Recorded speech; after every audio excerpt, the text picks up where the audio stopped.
Hello, beautiful people. Thank you for even clicking on this video. It's a hell of a good start for me.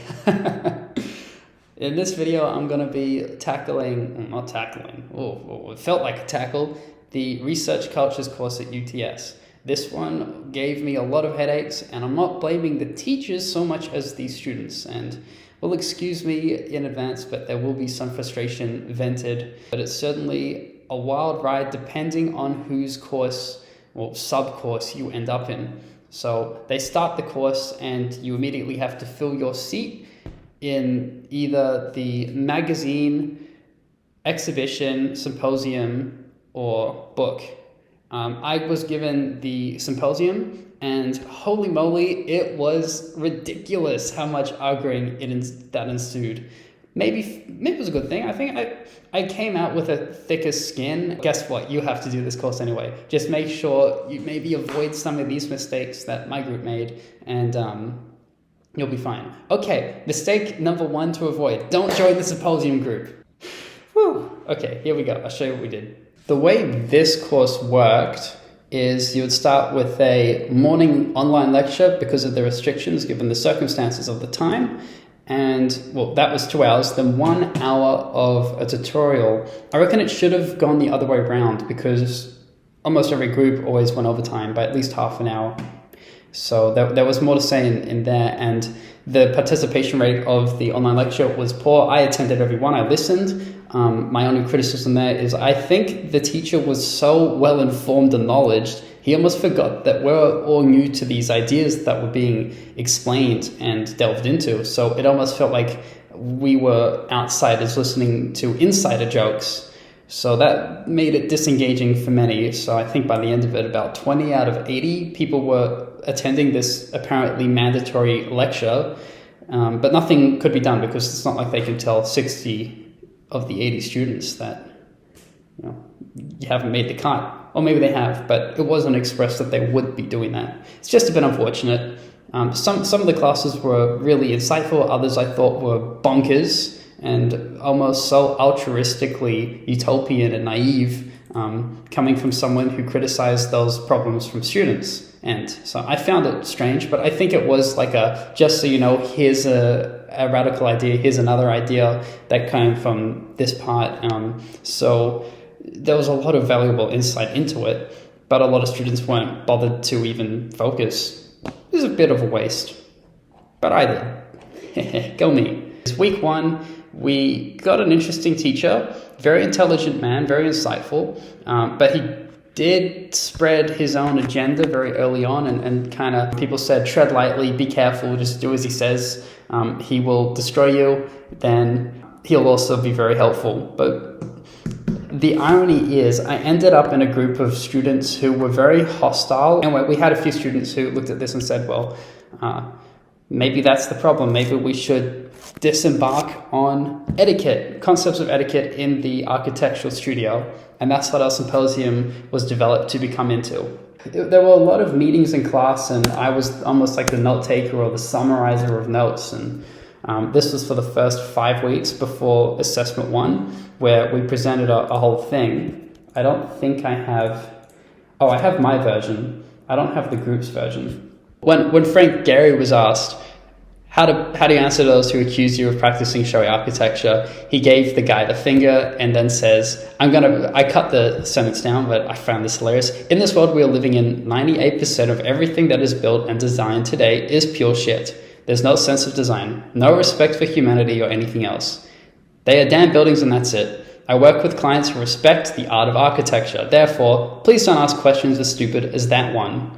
Okay, these are the buildings that he's done. Also, my university has a building that is referred to as the brown paper bag building. It looks much the same as this, but this guy's saying that. Pretty funny, in my opinion. And the topics I was interested in, my group didn't take any of them in, but I had to kind of inveigle my way into it. Basically, no one was interested in my input, although I did have a lot. It didn't make it to the final cut most of the time, which is very disheartening, I'll be honest. But sometimes, well, it's better to go with the flow than become the obstacle. Although, to me, well, that's majority rules for you. Okay, so I looked at all these things, all these concerns I have with etiquette and architecture, some ideas. I'm not going to say them, but you're welcome to read them.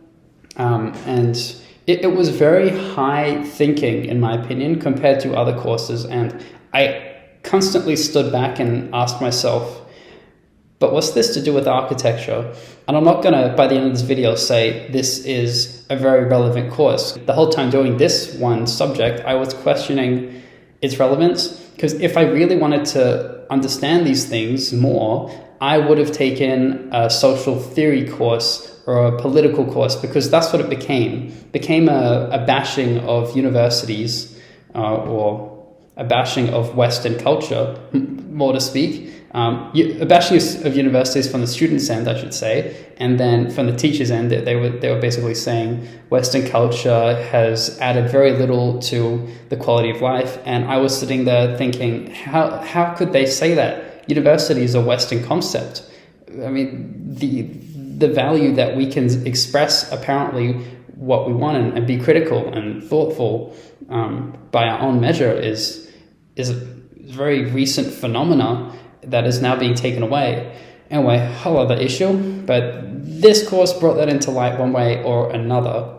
It was almost entertaining, but very upsetting at the same time. I had some students say weird things to me, and there's videos of, actually, I will include some of that video and you'll see what I'm talking about. We agreed that I would get my little moment in that presentation, which had nothing to do with any of that, which I just showed you, by the way. It was something very different, but it looked good. It looked flashy, but very disorganized group all over the show. I prefer to get things done a week in advance. They would want to do it the night before into the early hours of the morning, which I'm not too into. So you can tell we didn't get along, but we actually did very well in our first 2 assignments. Assignment 2 was a rehash of assignment 1. It was just a polish up. It became a competition between the groups, so the best group got picked. Lo and behold, ours was the best group perceived by the students and the teachers because it had the most radical views and ideologies opposing each other. But mine I had to keep quiet in because I think university would not be too happy with someone saying we need more teachers because this is turning into a bit of a horror show. And that comes to assessment 3, when we present our symposium to the class, or at least the idea of the symposium.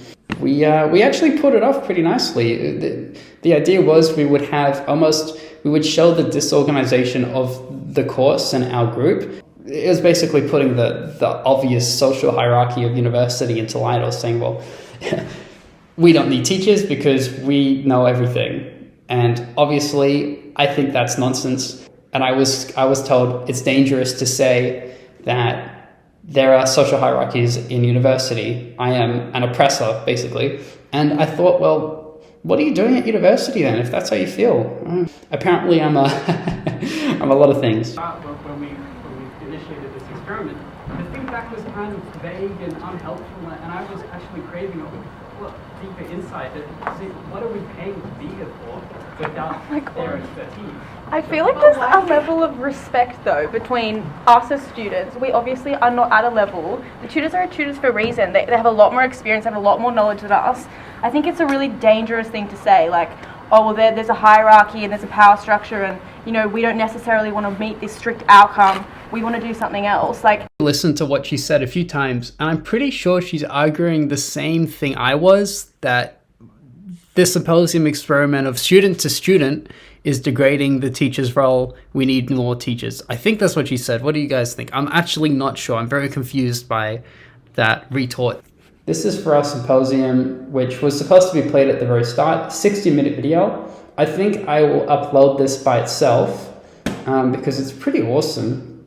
And the idea is we keep everybody anonymous so they can say what they feel when we interviewed them for our symposium. And we were asking questions about etiquette and architecture, and is it different? Do you like it? What could change? What could be better? Would you do things differently if so and so?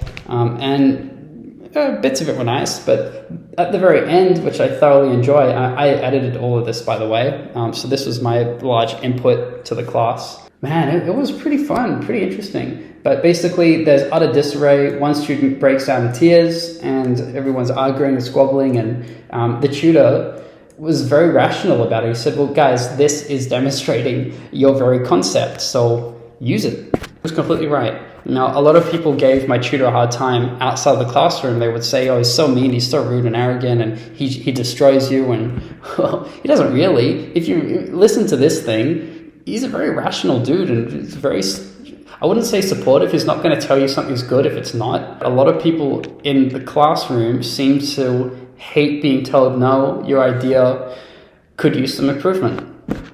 Which is funny because our symposium was about self-criticism and critique in the studio, yet they can't take it from a tutor. When they got it from other students, it actually turned into a mob mentality and an outing and almost a witch hunt of people who thought differently to the hive mind.